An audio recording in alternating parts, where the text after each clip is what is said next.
और जैसे ही रानी ने ये सूचना पाई आपका बेटा मानो हृदय पर वज्रपात हो गया, वो मूर्छित होकर गिर पड़े।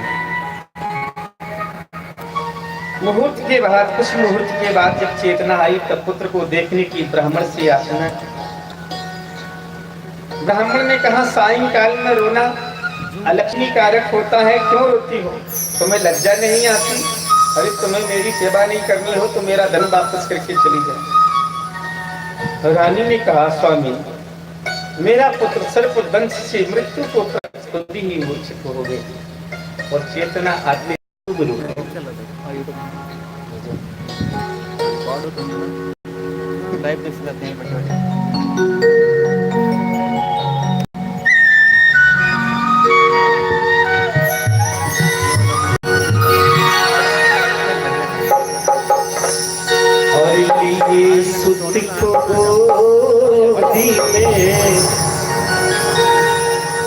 मैया पड़ी है, विधाता ये कैसी घड़िया पड़ी है, ये सुत को गोदी में, ये सुत को गोदी, ये सुत को गोदी में मैया पड़ी है, विधाता ये कैसी घड़िया पड़ी है, ये सुत को गोदी।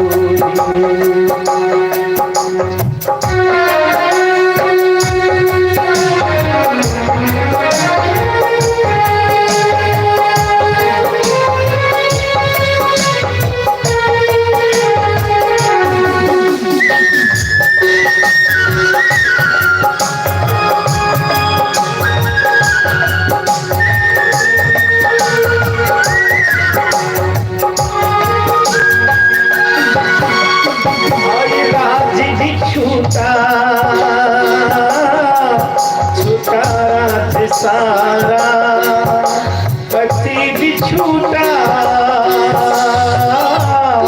छुटा सारा बेटी सितम ये गुजारा, मिली पर कोना सुखी की घड़ी है, और विधाता ये कैसी घड़िया पड़ी है, ये सुख को गोदी में, ये सुख को गोदी में मैया पड़ी है, विधाता ये कैसी घड़िया पड़ी है, ये सुख को गोदी में।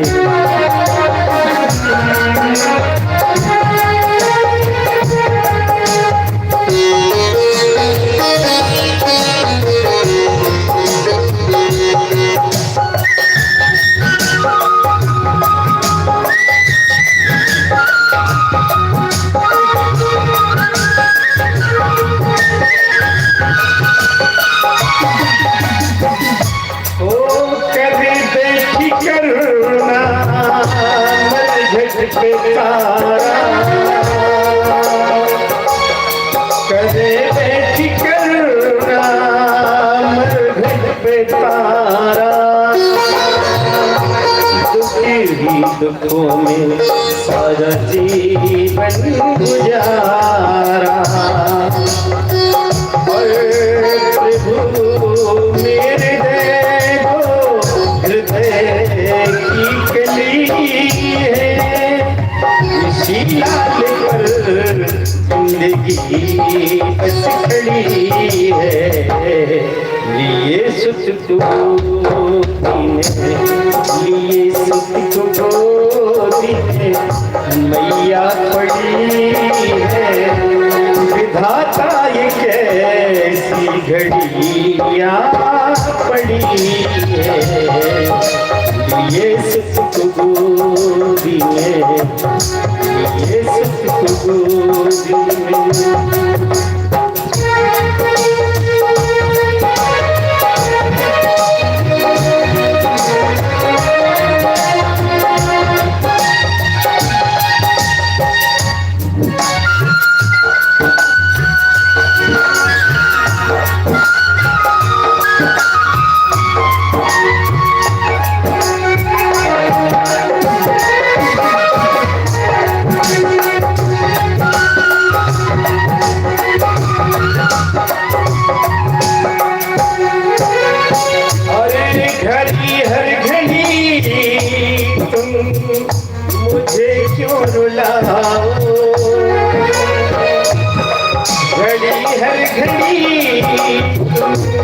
मुझे क्यों रुलाओ,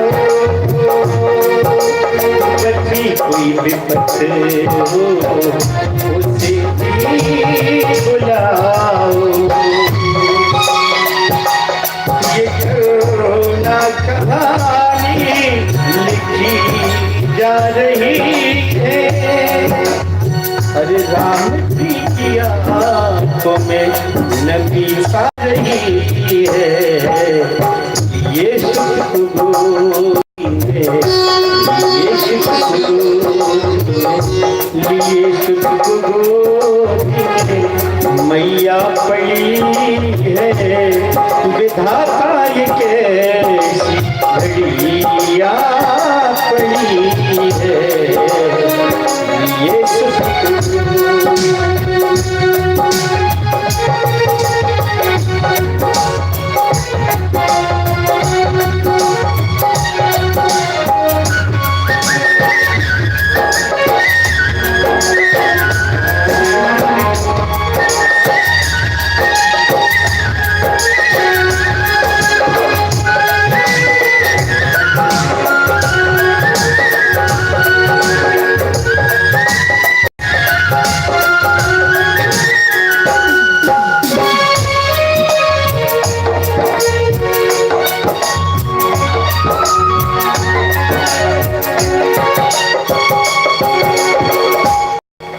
दुर्गा माता की जय। जब चेतना आई तो कहा कि हे बेटे, मैं तेरी माँ हूँ, मैं आ गई तुझे लेने, तू उठ और मेरे साथ चल।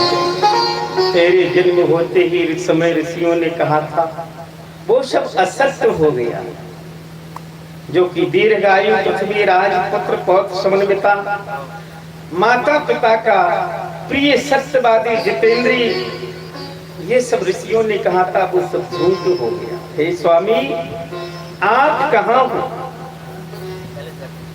पुत्र को देखने नहीं आओगे? हाँ देव, तुम कितने निष्ठुर हो, राज से निकाला, राज से बिछोई, पुत्र से वियोग, अब और क्या क्या बाकी रहा, वह भी शीघ्र कर डाला। रानी का विलाप सुनकर नगर रक्षक सैनिक सभी जाग गए और रानी के पास आकर उनसे पूछा, तुम कौन हो और कहां से आई हो? यह बालक किसका है? नगर के रक्षकों के बारंबार पूछने पर भी रानी चुप रही।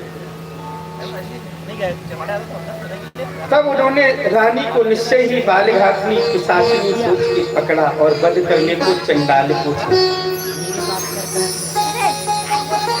चंडाल खुश हुआ, सैनिकों को धन्यवाद दिया और कहा, पहले भी मैंने सुना था परंतु वह मिली नहीं। आज आप लोगों ने महान कार्य किया। जो ब्राह्मण की स्त्री भी हो तो ऐसा करने वाली को बोले मारना ही चाहिए। ऐसा कहकर वो तुरंत अपने दास हरिश्चंद्र को बुला चांडाल ने उस स्त्री का वध करने की आज्ञा दी। हरिश्चंद्र ने कहा, हे स्वामी, मैं स्त्री वध को नहीं कर सकता, अन्य कोई जो भी आज्ञा हो मैं करूंगा। अब चांडाल ने कहा, रे दास, दुष्टा और बालघातनी स्त्री को मारने से कोई पाप नहीं लगता, और एक को वध करके अन्य बच जाते हो तो उससे पुण्य ही होता है, कोई पाप नहीं। हरिश्चंद्र ने कहा, हे स्वामी, स्त्री वध के अतिरिक्त आप जो भी आज्ञा दें, यानी आपके जो भी शत्रु हैं मैं उनका वध कर दूंगा। आप आज्ञा दें, वे भले देव दानव यक्ष नाग सिद्ध गंधर्व ही क्यों न हो, लेकिन स्त्री हत्या में नहीं करती। तब चंडाल कुपित हो गया और बोला, दास तुझे मेरी आज्ञा का पालन नहीं करना था तो चंडाल की दास्ता स्वीकार क्यों? खड़ग उठाकर स्वामी की आज्ञा पालन कर खड़ग पकड़ा दी। अब व्यास जी कहते हैं, हे राजन, राजा हरिश्चंद्र ने खड़ग उठाया ही था, स्त्री के पास गए, सिर नीचे करके कहा कि हे बाले, मैं पापी क्रूर हूं, यदि मेरा हाथ काम करे तो मैं तुम्हारा सर काट लूंगा। और मारने को तैयार हुआ तब रानी यानी सैफिया बोली, रे चंडाल, मेरी बात को सुन, मेरे पुत्र की सर्पदंश से मृत्यु हो गई, अतः उसका दाह संस्कार हो जाने तक है, प्रतीक्षा कर मुझे मार दे। हरिश्चंद्र, तुम ऐसी स्थिति में हो तो ठीक है, पहले अपने पुत्र का दाह करना, बाद में मैं तुम्हारा वध करूंगा। ऐसा कहकर छोड़ दिया, भेज दिया। अब सैफिया तुरंत मृत बालक के पास उसे उठाकर तो शमशान घाटी में लेके आई। विलाप रोग क्रंदन से सैफिया कभी मूर्छित कभी चेतन होती थी। हे राजन, आप कहाँ हो? आपके पुत्र का दाह संस्कार होने जा रहा है, एक बार मुख नहीं देखोगे? आदि आदि विलाप करती जा रही थी। इस विलाप को सुनकर के हरिश्चंद्र को शंका हुई और वस्त्र हटा करके देखा।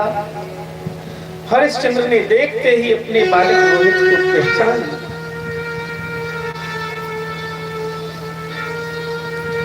स्त्री को पहचान लिया और रानी ने भी राजा को पहचाना। दोनों का रूप बदल गया था, राजा तो मूर्छित हो गए। दोनों में अत्यंत क्षोभ शोक करुणा दया, ये कौन वर्णन कर सकता है? राजा रानी अपना आपस में गले मिलकर मिलने लगे, दोनों में परस्पर वार्ता हुई और दोनों पुत्र के साथ मरने को तैयार हो गए। हरिश्चंद्र ने कहा, हे प्रिय, तुम मरने को तत्पर न हो, तुम ब्राह्मण के घर जाकर अपने स्वामी की सेवा करो, मैं चिता बनाकर पुत्र के साथ मरूंगा। सैफिया ने कहा, नहीं महाराज, आप मुझे मारने का संकल्प कर चुके हो, तथा मुझे मारकर आप अपनी वाणी को सत्य कीजिए। यदि मैंने जब तक अनुष्ठान व्रत तक किया हो तो अगले जन्म में आप मेरे पति पुनः मत होंगे। अभी अपने सत्य वचन का आप पालन कीजिए। मया च पूजिता गौरी देवा विश्वास विचा भविष्यसि प्रत्यम हान रश्मि जन्म प्रभु, आप मेरे पति पुनः हो। हरिश्चंद्र बोले, हे प्रिय, चांडाल होकर रहने से तो मरना अच्छा है। राज्य गया, पुत्र गया, तुम दूसरे की दासी बनी, तुम्हें बेचा, अब मेरे लिए बचा क्या है? पुत्र के साथ चिता में कूद कर मैं भी जलती चिता में मर जाऊंगा और तुम अपने स्वामी के साथ पास चली जाना, दासी बनकर शेष जीवन बिताओ, अगले जन्म में हमारा पुनः होगा। सैफिया ने कहा, हे स्वामी, यदि आपकी ऐसी इच्छा है तो मैं भी आपके साथ सती हो जाऊंगी। स्वर्ग नरक जो भी भोगना पड़े आपके साथ ही रहकर भोग लूं। हरिश्चंद्र ने कहा, तथास्तु। अब दोनों ने शरीर त्यागने की तैयारी करने का निश्चय किया। सुंदर चिता बनाकर मृत पुत्र को सुलाया गया और पत्नी के साथ सताक्षी जगदम्बा का ध्यान करने लगे। राजा रानी जैसे ही भगवती का ध्यान करने लगे, उसी समय इंद्र आदि सभी देवता धर्म को आगे करके तुरंत वहां आए। साथ में स्वयं विश्वामित्र भी कृपा करने पधारे। सभी राजा को समझाने लगे, आपने जो सहनशीलता, इंद्रिय वशीकरण, सत्ता, धर्म की जो रक्षा की, उससे मैं प्रसन्न हो गया हूँ, प्रसन्न होकर आया हूँ। इंद्र ने कहा कि महाभाग हरिश्चंद्र, मैं इंद्र हूँ। आज आपने स्त्री पुत्र सहित सनातन विश्व पर विजय प्राप्त कर ली है। अब पुत्र पत्नी सहित आप स्वर्ग में पधारे। इतना कहकर इंद्र ने मृतक रोहित के ऊपर अमृत वर्षा कर दी, जिससे वह जीवित होकर उठ गया। राजा एवं रानी ये राज परिवार के स्वरूप में आ गए। सभी सिद्धियां आकर उनका श्रृंगार करने लगी। इंद्र ने कहा कि हे राजन, अब आप अपने परिवार सहित स्वर्ग में पधारो। माइक अपने आप सही है, ये पता नहीं चलता है क्या है। हरिश्चंद्र ने कहा, हे देवराज, चंडाल मेरा स्वामी है और स्वामी की आज्ञा लिए बिना मैं स्वर्ग नहीं जाता। धर्म ने कहा, हे राजन, मैं स्वयं मायामय चंडाल बन गया था, वह सब मेरी माया। हरिश्चंद्र ने कहा, हे देवताओं, हे ऋषि मुनियों, जो भी उपस्थित हो, मेरी एक प्रार्थना है कि मैं अयोध्या वासियों को साथ ही लेकर स्वर्ग जाऊंगा, क्योंकि राजा प्रजा का पालक होता है। उन्हें कष्ट आ जाने पर तो राजा सहायता करता है, खुशी में खुशी बांटी जाती है। प्रजा ही राज्य का अंग है, तो प्रजा की सहायता से देव पूजन आदि इत्यादि कर्म करने का अवसर प्राप्त होता है। इसकी मेरी राय है, मैंने जो भी उत्तम कार्य किया है, उसके फल से जो मुझे अनंत काल का स्वर्गीय सुख मिलने वाला हो, तो उसे मैं प्रजा को बांट कर, भले ही एक दिन का ही स्वर्ग सुख मिले मुझे, मैं उसमें संतुष्ट हो जाऊंगा। यह आपकी कृपा निर्भर। तब इंद्र ने कहा कि ये राजन, आपकी जैसी इच्छा करेंगे वैसा ही होगा। अब विश्वामित्र ने कहा कि हे राजन, तुमने अपनी सत्यता से अपना परम पद प्राप्त किया है, तुम्हारा कल्याण हो। तुम्हारे ऊपर जितने भी संकट आए, वह सब मैंने तुम्हें झूठा एवं विचलित कराने के लिए रचे थे, परंतु हमने अपनी सत्यता, सहनशीलता, तुमने अपनी सत्यता, सहनशीलता, धर्म का आश्रय लेकर जो गरिमा प्राप्त की, यह त्रिलोक में किसी ने आज तक नहीं की। अर्थात तुम्हारी यह कीर्ति पूरे त्रिलोक में गाई जाएगी। इस परीक्षा में मैं हार गया और तुम्हारी जीत हो गई। तुम सत्यवादी दानी हो और रहोगे। विषम परिस्थितियों को भी सम करके जो जीता है, वही हरिश्चंद्र कहा जाएगा। तदंतर अयोध्या वासियों को सूचना दी गई। जिन्हें भी स्वर्ग जाने की इच्छा थी, वह राजा के साथ जाने को तत्पर हो गए। पूर्ववासियों में राजा का भव्य स्वागत। अब शुभ मुहूर्त में रोहित का राज्याभिषेक किया गया। तब राजा के साथ अयोध्यावासी जो स्वर्ग जाना चाहते थे, अपने पुत्र को भार सौंपकर राजा के साथ विमान में बैठकर स्वर्ग चले गए। बोलियो दुर्गा माता की।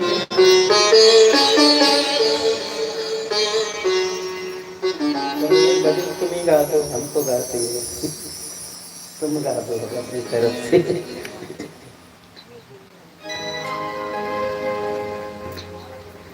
बोलो बात की जय।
तुम्हें झूला झूलाऊंगा नवरात्रे आने दो, तुम्हें झूले में झूलाऊंगा नवरात्रे आने दो,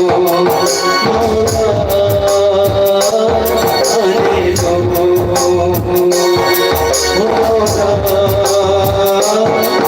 आने दो,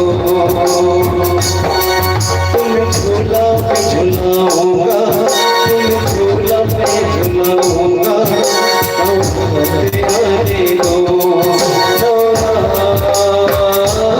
आने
दो।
ये दान की महिमा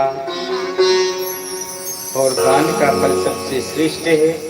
इसी के कारण राजा हरिश्चंद्र को इंद्र के लोक में जाने की सुविधा प्राप्त हुई। यह हरिश्चंद्र का आख्यान व्यास जी कहते हैं, स्वर्ग की अभिलाषा से, पुत्र की अभिलाषा से, धन की अभिलाषा से, राज्य की अभिलाषा से, स्त्री प्राप्ति की अभिलाषा से, जिस भी किसी इच्छा से श्रवण करे बोले वह प्राप्त हो जाते हैं।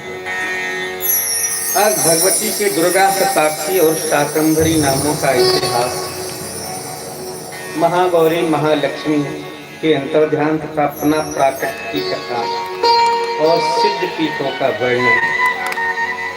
जन्मेजय ने पूछा कि हे मुनि, आपने परम अद्भुत राजा हरिश्चंद्र की कथा सुनाई, उन्होंने शताक्षी के चरणों की उपासना की थी। अब मुझे भी शताक्षी के प्राकट्य के विषय में वर्णन कीजिए। व्यास जी कहते हैं कि सुनो, प्राचीन समय की बात है। दुर्गम नाम का महान दैत्य हिरण्याक्ष के वश में उत्पन्न हुआ एवं रुरु उसका पिता था। उसने सोचा देवताओं के बल का ही समस्त वेद है, अतः वेद नाश से हो जाने से देवता स्वयं नष्ट हो जाएंगे। और हिमालय पर्वत पर ब्रह्मा जी की तपस्या केवल वायु पीकर उसने 1000 वर्ष तक की।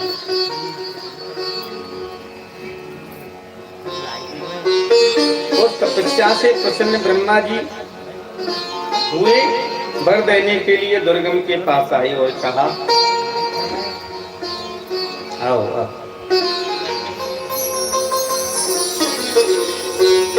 दुर्गम उठा, ब्रह्मा जी की पूजा की और वर मांगा, साथ में देवताओं को पराजित करने का बल भी प्रदान करो, ये बोला। ब्रह्मा जी ने तथास्तु कहकर अपने लोक को चले गए। इधर ब्राह्मण वेद विहीन होने से निस्तेज, कर्म विहीन, अनुष्ठान विहीन हो गए, जिससे देवता यज्ञ भाग नहीं पाकर आयु यश बल से विहीन हो गए। यानी देवताओं को भी शक्ति ब्राह्मणों के वेद पाठ से ही मिलती है, नहीं तो वो भी निस्तेज हो जाता है। इतना ही नहीं, अपने बल के गर्भ से दुर्गम ने अमरावती को घेर लिया और देवता भागकर हिमालय में गए और देवी का ध्यान करने लगे। इधर पृथ्वी पर यज्ञ नहीं होने से वर्षा बंद हो गई। सर्वत्र अनावृष्टि के कारण मनुष्य, पशु पक्षी सब मरने लगे। अगर वेद विहीन ब्राह्मण भी हिमालय पर्वत पर गए और भगवती की आराधना करके संकट से मुक्ति पाने के लिए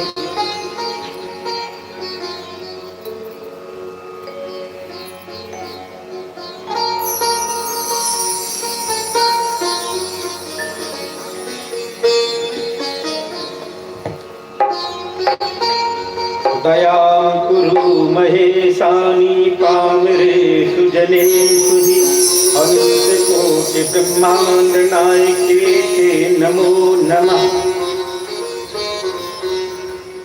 देव, कहा कि हम अपराधी और आप क्षमा करने वाली हैं। आप कूट रूप, चिद रूप, वेदांत वेद्या भुवनेश्वरी घोर संकट मुझ पर उपस्थित हुआ है, अतः इससे पार कीजिए, हम आपकी शरण में। हाँ, अब बहुत सही है, उसको छेड़ना नहीं, तारीफ कर दे तो फिर नजर लग जाएगा।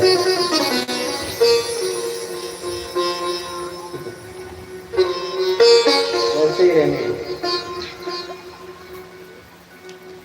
ब्राह्मणों की प्रार्थना से भगवती प्रसन्न और अपनी अनंत आंखों से संपन्न दिव्य रूप के दर्शन उनको कराए। अनंताक्षमयम रूपम दर्शयामास पार्वती। उनका रूप, सौंदर्य, लावण्य, कांति सर्वत्र व्याप्त हुई और नवरात्र भर अपनी आंखों से निरंतर वर्षा करती है। वारी धारा सहित सहा, जिससे समस्त प्रजा सुखी हुई और पृथ्वी में भी जान आ गई। ब्राह्मणों ने कहा, हे देवी सभा, आपने शक्ति से जो अद्भुत कार्य किए, हजारों नेत्रों से जो जल वर्षा करके चराचर को संतुष्ट किया, आप शताक्षी नाम से विराजमान हो जाओ। उस समय सभी ब्राह्मण भूखे थे। देवी ने कृपा करके अनेक प्रकार के साथ फल अपने हाथों से खाने को दिए। पशुओं के लिए नाना तृणमूल उत्पन्न किए, जिससे उनको दूसरे नाम यानी शाकंभरी नाम से भी पुकारने लगे। इसके बाद ब्राह्मणों ने भगवती से दुर्गम राक्षस के उद्धार करने की प्रार्थना की, जिसकी मंदोन्मत्तता से ही पृथ्वी पर हाहाकार मचा हुआ था। दुर्गम के पास सहस्त्र अक्षौणी सेना थी और उसने देवताओं को घेर रखा। माता ने अपने दिव्य चक्र से रक्षा की एवं युद्ध करने लगी। साथ ही भगवती के श्री विग्रह से अनेक शक्तियां प्रकट हुई थी। कालिका, तारिणी, बाला, त्रिपुरा, भैरवी, रमा, वगला, शैव, मातंगी तथा त्रिपुर सुंदरी, कामाक्षी देवी, तुलजा, जामिनी, मोहिनी, छिन्नमस्ता, गुहेकाली आदि 32 शक्तियां पश्चात 64 फिर अनिगमित शक्तियों ने प्रकट होकर दानवों का संहार किया। 10 दिन तक शक्तियां और दानव सेना के बीच युद्ध हुआ। 11वें दिन स्वयं दुर्गम लाल रंग की माला वस्त्र चंदन से शरीर सजाकर युद्ध भूमि में आया और ये युद्ध भयंकर था। दोपहर के बाद में देवी ने 15 बाण एक साथ चलाकर सारथी, घोड़े, ध्वजा, नेत्र, ध्वजा, हृदय आदि को विदीर्ण कर डाला, जिससे वह प्राण विहीन होकर गिर पड़ा। उसका तेज देवी में विलय हुआ। बोली दुर्गा माता की जय। इस कार्य से ब्राह्मण, देवता, ऋषि, यक्ष प्रसन्न और देवी की स्तुति करने लगे। भगवती भी प्रसन्न हुई और कहने लगी। भगवती ने कहा कि हे ब्राह्मणों, वेद मेरे शरीर से उत्पन्न हुए, अतः इसकी तुम लोग हमेशा रक्षा करना और मेरे स्तोत्र का सदा पाठ करना, जिससे मैं प्रसन्न रहूंगी। यही तुम लोगों को आशीर्वाद है, जाओ कल्याण हो तुम्हारा। अब दुर्गम का वध करके मेरा नाम दुर्गा हो जा। शताक्षी हुआ, शाकंभरी हुआ, इन नामों के आश्रय से बोले सभी संकट दूर हो जाते हैं। यथा भगवती इस प्रकार उपदेश देकर, दर्शन देकर अंतर्ध्यान हो गए। व्यास जी कहते हैं, राजन, ये सूर्य चंद्रमा के बड़े प्रतापी राजाओं का जो भगवती के उपासक थे, ये तो संक्षेप में वर्णन हुआ। अब भगवती की उपासना से भवलोक से पार हो जाते हैं। देवी की उपासना भय, भक्ति, लज्जा अथवा प्रेम से किसी प्रकार से करने वाला संसार से पार हो जाता है, इसमें संदेह नहीं।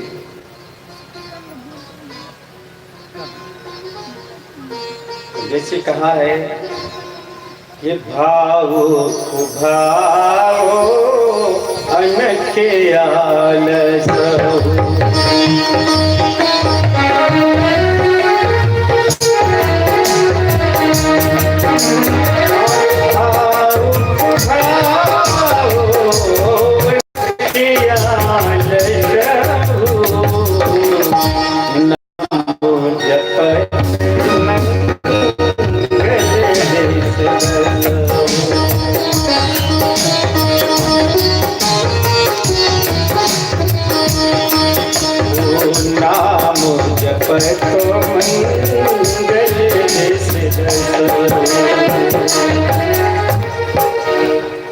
तो कैसे भी दान स्मरण करो, इसमें संदेह नहीं, वो बहुत से पार हो जाता है। अब जन्मेजय ने पूछा, मुनि वर्ग,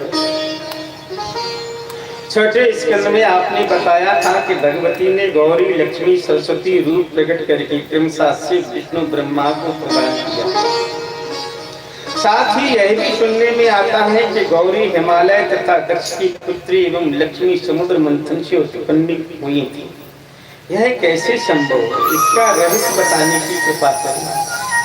तो व्यास जी ने कहा, राजन, जब भगवती ने तीनों देव को 3 देवियां प्रकट करके पास में रहने की आज्ञा दी, तब सृष्टि स्थिति लय का कार्य सम्यक रूप से चलने लगा। एक समय की बात है, ब्रह्मा जी के वर्ष से अभिमत हुए दानव हलाहल ने देवताओं के ऊपर विजय प्राप्त की और वह कैलाश तथा वैकुंठ पर भी टूट पड़ा। विष्णु शिव भी तत्परता से उसके साथ युद्ध करने लगे। 60,000 वर्ष तक युद्ध चला। महाशक्तियों के प्रभाव से ही वे मारने में सफल हुए थे, परंतु वे अपने स्थान पर जाकर लक्ष्मी गौरी शक्ति की अवहेलना करने लगी, जिससे वे क्रुद्ध होकर लुप्त हो गए।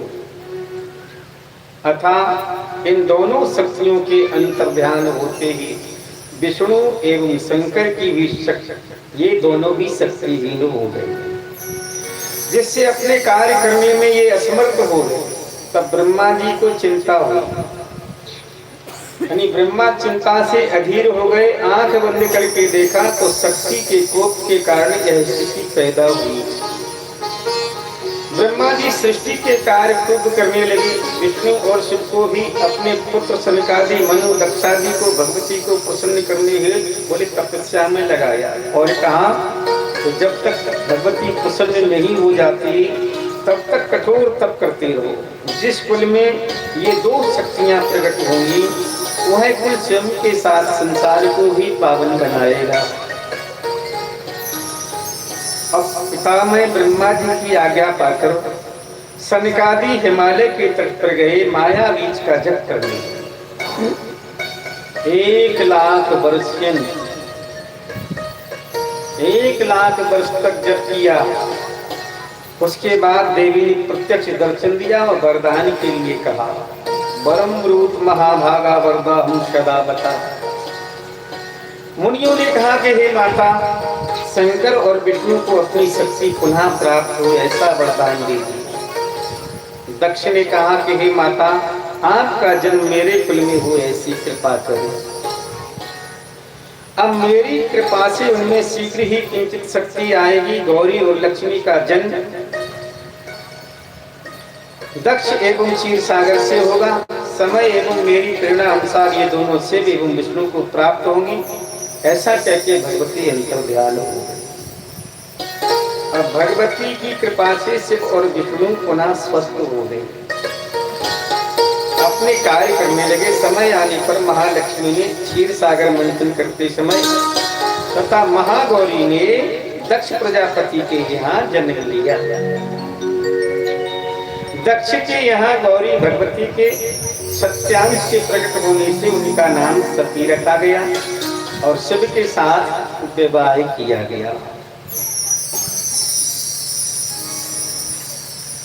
सती ने दैव के प्रभाव से अपना शरीर दक्ष के यज्ञ मंडप में प्रज्वलित अग्नि में भस्म कर दिया।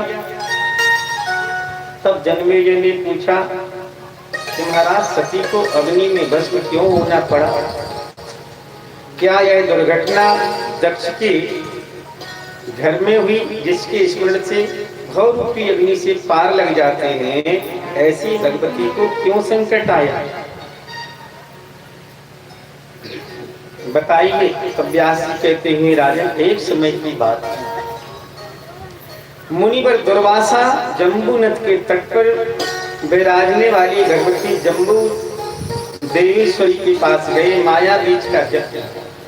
भगवती ने साक्षात दर्शन दिया। प्रसाद के रूप में अपने गले की माला उतार कर मुनि को दे तथा प्रसन्ना देवेशी निज कंठागता वज्रश्रम ददो प्रसाद भूताम ताम जाग्रह सरसह मुनि। माला अति सुगंधित थी और मुनि आकाश मार्ग से जा रहे थे। दक्ष के निवास में सती को प्रणाम करने उतरे और प्रणाम किया। दक्ष के द्वारा उस माला के विषय में जानकारी प्राप्त करने पर दुर्वासा ने वह माला दक्ष को दी और स्वयं चल गए।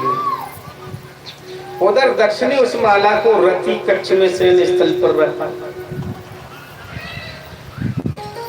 अब इसी पाप के कारण सती को लेकर शिव एवं दक्ष के बीच अत्यंत कटुता हुई, जिसके कारण दक्ष ने यज्ञ में सती को नहीं बुलाया। सती स्वयं आई और सती के शिव के मना करने पर भी शिव भाग न होने तथा शिव का अपमान देख सती ने अपना शरीर उसी कुंड में योग के द्वारा भस्म कर लिया। अब जब विजय ने पूछा कि प्राण पिया सती के वियोग में फिर शिव जी ने क्या किया? व्यास जी कहते हैं, शिव जी ने इस घटना से आहत होकर जटा से वीरभद्र को उत्पन्न किया शिव ने उसे दक्ष यज्ञ विध्वंस करने की आज्ञा दी और यज्ञ विध्वंस हुआ। ब्रह्मा विष्णु ने शिव जी से अपने क्रोध के तिरोधान की प्रार्थना की और दक्ष तो कटे हुए सिर में बकरे का सिर जोड़ा दिया। यज्ञ का आरंभ एवं पूर्ण होती हुई यह देख विष्णु ने अपने धनुष से एक बाण सती के शरीर पर छोड़ दिया। तुरंत उसके टुकड़े टुकड़े होकर भारत वर्ष में अनेक स्थलों पर गिरे और जहां जहां वह गिरा वह स्थान सिद्ध पीठ हो गए। और जो इन सिद्ध पीठों में जप तप होम दान तर्पण करते हैं बोले वो परम गति को प्राप्त हो जाते हैं। अब जन्मेजय ने पूछा कान स्थानी कान सिद्ध पीठानि चालक, यानी वो पीठ कौन कौन से हैं? सती के देह से उत्पन्न समस्त सिद्ध पीठ के नाम तथा स्थल के विषय में कृपा करके हमें विस्तार पूर्वक बताइए। अब व्यास जी जो अंग जिस जगह पर गिरा वह स्थान उसी रूप से विख्यात हुआ जिसके नाम लेने से ही पूरे समस्त कामनाओं की पूर्ति हो जाती है। ये सिद्ध पीठ कुल 108 है जो सती से उत्पन्न हुए और वैसे तो 52 सिद्ध पीठ माने जाते हैं। श्रीमद् देवी भागवत में 108 का वर्णन है। स्थान और नाम आप सुनते जाएंगे।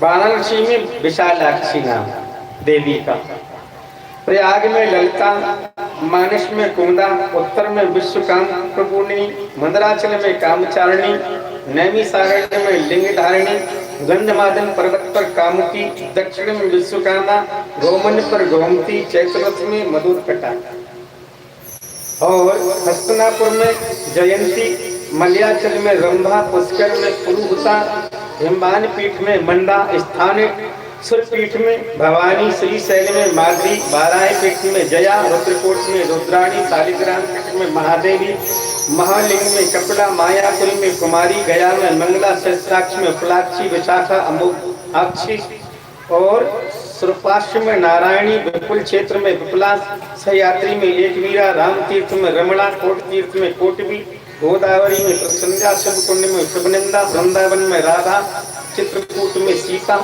कबीर क्षेत्र में महालक्ष्मी, महाकाल पीठ में माहेश्वरी और कान्यकुब्ज में गौरी, एकाग्र पीठ में कीर्तिमती, केदार पीठ में सन्मार्गदायिनी, गोकर्ण पीठ में भद्रकर्णिका, बिल्क पीठ में बिलपत्रिका, भद्रेश्वर में भद्रा, कमलालय पीठ में कमला, कालंजर में काली, शिवलिंग में जलप्रिया, महाकोट में मुक्तेश्वरी, संक्षाप पीठ में ललिता अंबिका, पुरुषोत्तम पीठ में विमला, हरण्याक्ष में महोत्पला, कुंडवर्धन में पाडला, चित्रकूट में रुद्र सुंदरी, एक चित्रकूट में सीता का भी बनी है ना, और कुंडवर्धन में पांडला, मलयाचल में कल्याणी, हरिश्चंद्र पीठ में चंद्रका, यमुना पीठ में मृगावती, माधवन में सुगंधा, गंगा द्वार में रतिप्रिया, द्वारका में रुक्मिणी, मथुरा में देवकी, विंध्याचल में विंध्यवासिनी, वैद्यनाथ धाम में आरोग्या, मांडव पीठ में मांडवी और माहेश्वरी पीठ में स्वाहा, प्रभास में पुष्कराशक्ति और जालंधर पर्वत में विष्णुमुखी, कश्मीर में मेधा, पिंडारक में धृति, हेमकूट में मनमथा, पशुपत क्षेत्र में महेश्वरी, देवलोक में इंद्राणी और सूर्य के बिंब में प्रभा, सतियों में अरुंधति और सोमेश्वर पीठ में वरारोही, सरस्वती तीर्थ में चैव माता, किष्किंधा पर्वत में तारा, जमाती पर्वत में भीमा, बद्रीवन में उर्वशी, वेव में गायत्री, शिव के पास पार्वती, ब्रह्मलोक में सरस्वती, मातृकाओं वैष्णवी, अप्सराओं में तिलोत्तमा। इसलिए ये 108 मानी गई। वैसे तो 52 मानी। ये 108 पवित्र सिद्ध पीठ हैं। इनके दर्शन और नामोच्चारण से ही समस्त पाप मिट जाते हैं। यह संपूर्ण सिद्धियां प्राप्त कर लेता है जो इनके पाठ का नाम का जाप करता है। श्राद्ध के समय पाठ करने से बोले पितृ भी तृप्त हो जाता है।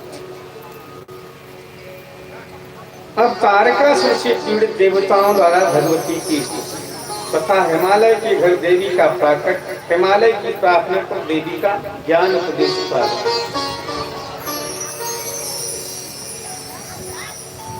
व्यास जी कहते हैं कि राजा, सती के वियोग से शिव जी अत्यंत चिंताकुल होकर अनेक जगह दिग्भ्रमित होकर भ्रमण करते, एक जगह समाधि में लीन हो और ध्यान देवी का था। शिव के समाधि लेते ही बोले पूरा संसार सौभाग्य से वंचित हो गया, सभी जगत शक्तिहीन हुआ, ग्रह एवं देवताओं की गति उल्टी चलने लगी, सभी दुखी रोगी आठ होकर त्राहि त्राहि करने लगे, हाहाकार हो गया।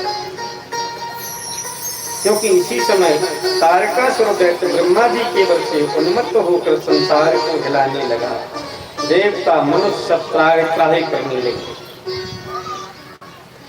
क्योंकि तारक असुर भये उसे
भये देव संपत्ति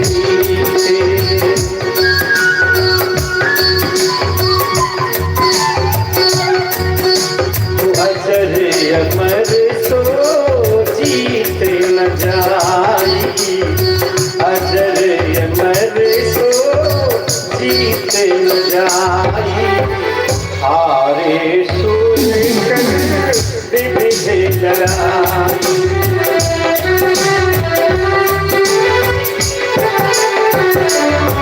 अजर अमर सो जीत न जाई, हारे सुर विधि लड़ाई।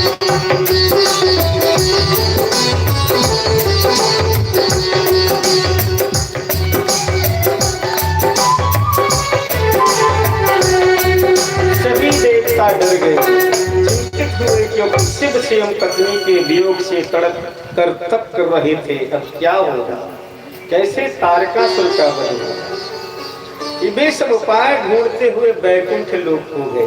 विष्णु ने कहा, देवताओं जाओ मणिदीप निवासिनी माता भगवती की आराधना करो, वह अवश्य ही शांति की स्थापना करें।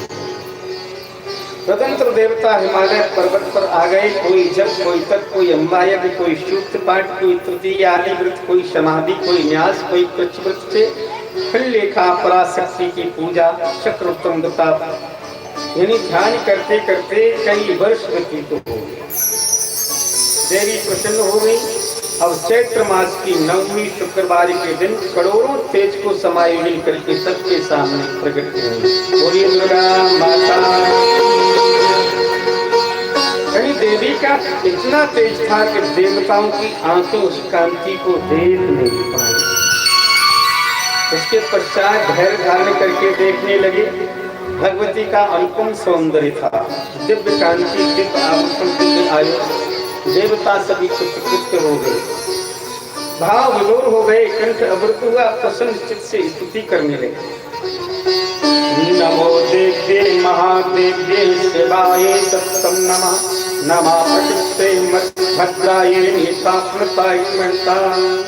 देवी ने कहा कि हे देवताओं, क्या संकट उपस्थित हुआ है, आप पर बताओ तो। देवताओं ने कहा कि हे माता, आपको सब कुछ मालूम है। तारकासुर से हम पीड़ित हैं, वह शिव पुत्र से मारा जाएगा और शिव की स्वयं पत्नी वियोग में अथा आप ही कुछ उपाय करें। आपको सब मालूम है। तब देवी ने कहा कि हे देवताओं, तुम लोग डरो मत। असुर तारकासुर का अंत अवश्य होगा।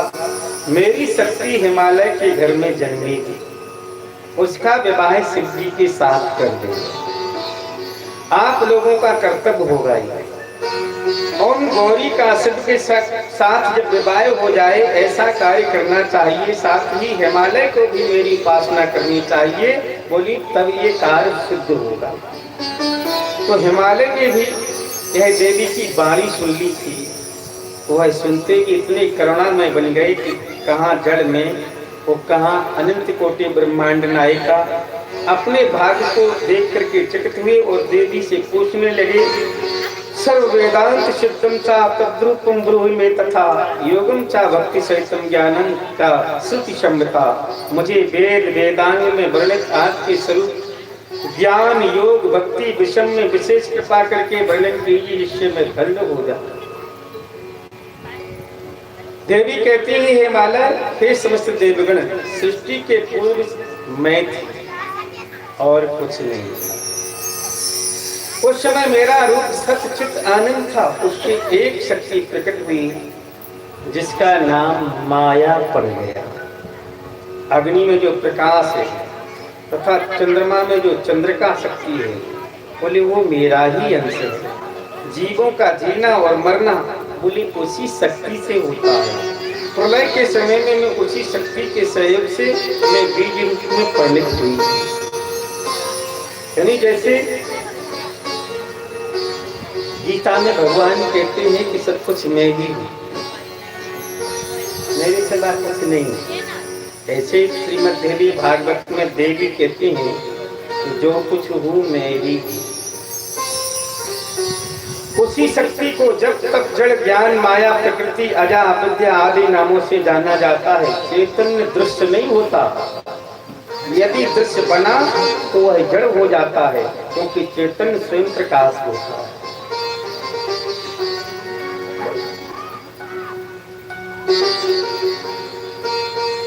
यानी वो परम प्रकाश होता है। परम प्रकाश रूप दिन रात्रि नहीं कुछ चाहिए दिया घर से बात। अथा मेरा स्वरूप स्वयं प्रकाश एवं नित्य है। आत्मा ज्ञान स्वरूप सुख रूप सत्य पूर्ण असंग तथा देव रहे थे। वही आत्मा तत्व माया के साथ संयोजन होकर बोले शरीर धारण करता है। इसमें मेरा स्वरूप इंकार था। इंकार आदि हुआ जिससे तस्मादकाश उत्पन्न, यानी शब्द तन मात्रा का रूप आकाश, स्पर्श तन मात्रा का रूप वायु तथा रूप तन मात्रा का और तेज की सबके मिलकर के तेज की उत्पत्ति हुई। प्रवसात्मक तत्व से जल एवं गंध वाली पृथ्वी प्रकट हुई। इन सभी का संयोग होकर महत्व उत्पन्न हुआ, जिसे लिंग कहते हैं। यही आत्मा का सूक्ष्म स्वरूप है। यह अव्यक्त परम ब्रह्म का कारण शरीर है।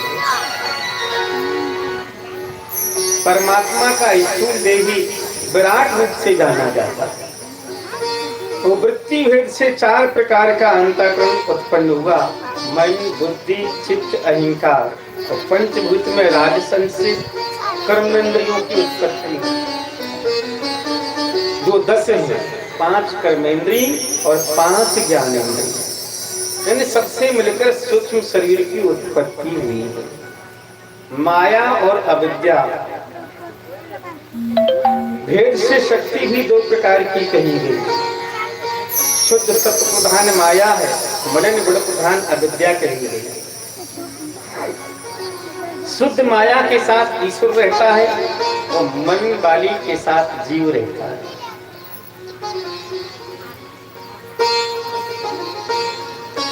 ईश्वर तथा जीव दोनों ही मेरी शक्ति से प्रेरित होकर मुझे कार्य करते हैं। देवी ने कहा, मेरी माया शक्ति से ने संपूर्ण चराचर जगत की रचना की है। पृथ्वी में चराचर में जो भी है वह सब मेरा स्वरूप है।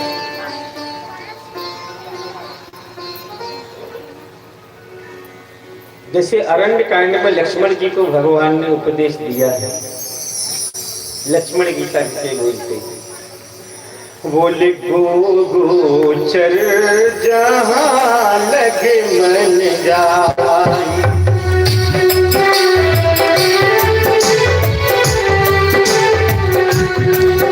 गोचर जहाँ लगे मन जाई, बोले तो सब माया जान भाई।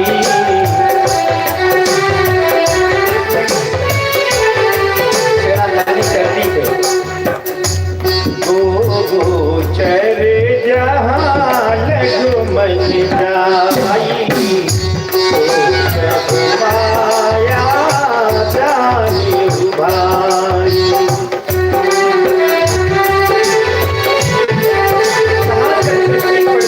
कहाँ तक ये दृश्य प्रपंच दिखाई देता है, वो सब माया ही तो है। और वो माया कैसी है? बोले तही कर भेद सुनाओ तुम्हें सो, तही कर भेद सुनाओ तुम्हें सो, विद्या आपने जानो, विद्या अपने अभी जानो। विद्या अविद्या कैसी है? वो दुष्ट, और विद्या जिसके जिसमें भगवान।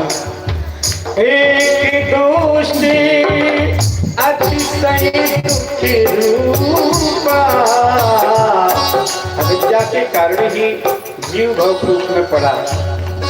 एक दोषी अतिशय दुख रूपा, भूल जा बस जीवो पड़ा भूपा, जा बस जीवो पड़ा भूपा।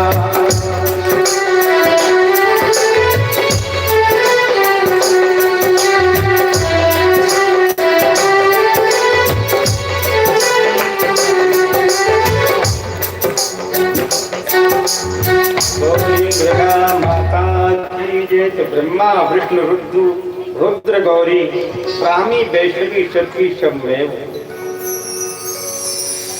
मैं सूर्य चंद्र नक्षत्र पशु पक्षी चांडाल तस्कर व्याध स्त्री पुरुष नपुंसक और सब मैं हूँ। जो कोई देखने सुनने में जो कुछ आता है वह सब मेरा ही। हिमालय ने कहा कि हे माता, जैसा आप कहती हैं यह चराचर जगत आप ही हैं, तो कृपा करके मुझे अपना यह रूप दिखाई और मैं इसे देखना चाहता हूँ। तो हिमालय द्वारा विराट रूप की आकांक्षा को देखते हुए भगवती ने अपने निज भक्तों की अभिलाषा पूर्ण करने के लिए अपना विराट रूप दिखाया। बोलिए दुर्गा माता। वो विराट रूप कैसा था? आकाश देवी का मस्तक था, सूर्य चंद्रमा नेत्र, दिशाएं कान, वेद वाणी वायु प्राण थे, विश्व हृदय था, पृथ्वी जांग थी, पाताल नाभि, ज्योतिष चक्र छाती, महरलोक ग्रीवा, जनलोक मुख तथा तपोलोक ललाट, अश्विनी कुमार नासिका, इंद्रदेव बाएं शब्द श्रोत्र थे, गंध ग्रहणेन्द्रीय अग्नि मुख था, दिन रात पलकें और ब्रह्मा का भुवई में स्थान था, और जल तालु रस जिभ्या हिमराज दाढ़ दांत स्नेह माया हर्षी सृष्टि कटाक्ष था, लज्जा होंठ अधर्म मार्ग पीठ समुद्र पेट पर्वत हड्डी नाड़ियां नदी वृक्षों के समूह केश मेघ सिर के बाल दोनों संध्या दो वस्त्र मन चंद्रमा हरि विवेक शक्ति रुद्र अंतःकरण था। ये विराट शरीर हजार मस्तक नेत्र चरण अनेक आयुध देखते ही नेत्र आनंदित हो जाता। ऐसा रूप देख के देखता डर गए। जैसे अर्जुन को विराट स्वरूप जब भगवान ने दिखाया तो अर्जुन भी कहां देवता कहने लगे कि हे माता अपराध को क्षमा करो, कोप संग्रहण करके अपना सहज रूप दिखाई। आपके रूप एवं शक्ति को आप स्वयं नहीं जानती तो हम पामर देवता कहाँ से पहचान सकेंगे। आप भूमंडल पर शासन करती हो, तुम्हें बारंबार नमस्कार है। हम भयभीत हैं, पहले हमें अपना रूप दिखाएं, क्योंकि हमें तो आपका पूरा ज्ञान भी नहीं है। ऐसा कहकर प्रार्थना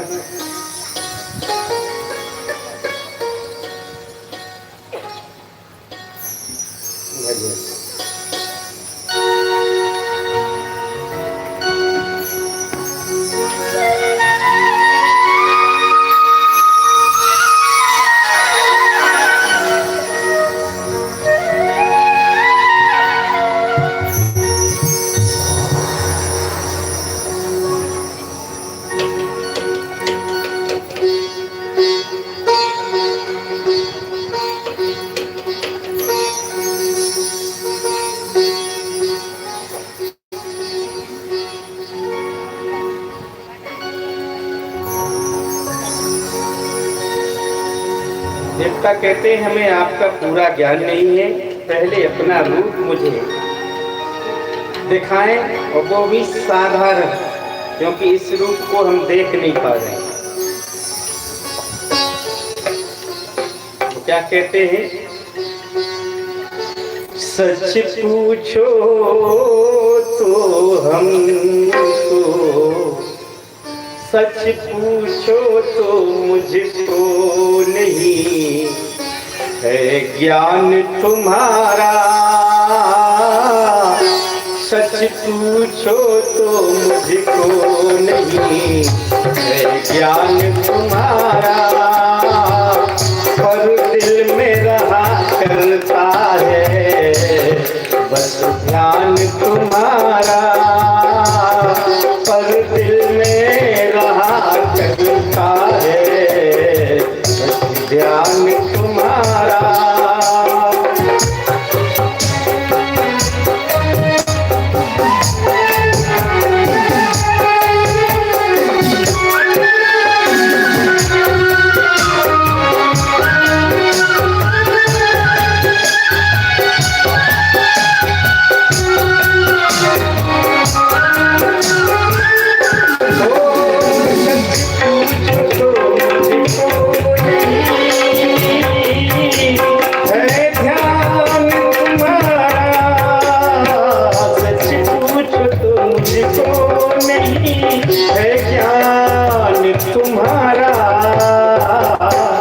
पर दिल मेरा चलता है, पर दिल मेरा चलता है कुछ ध्यान तुम्हारा। सच पूछो तो मुझको नहीं है ज्ञान तुम्हारा।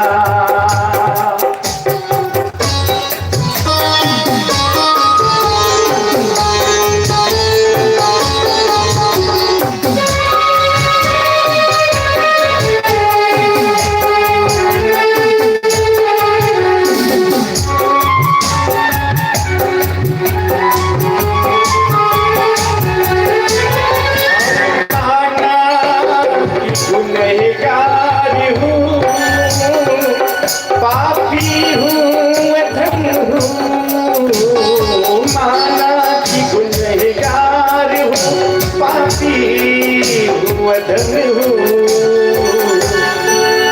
सब कुछ हूँ मगर किसका हूँ, सब कुछ हूँ मगर किसका हूँ, मैया मैं तुम्हारा, सब कुछ हूँ किसका हूँ, मैया मैं तुम्हारा, पर दिल में रहा करता है कुछ ध्यान तुम्हारा।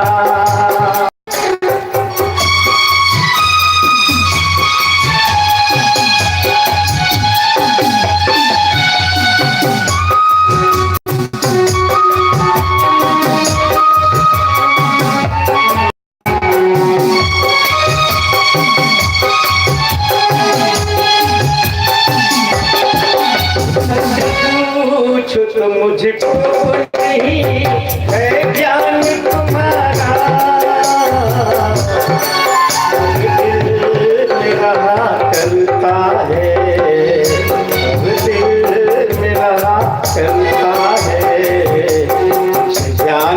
तुम्हारा, पर दिल में रहा करता है ज्ञान तुम्हारा।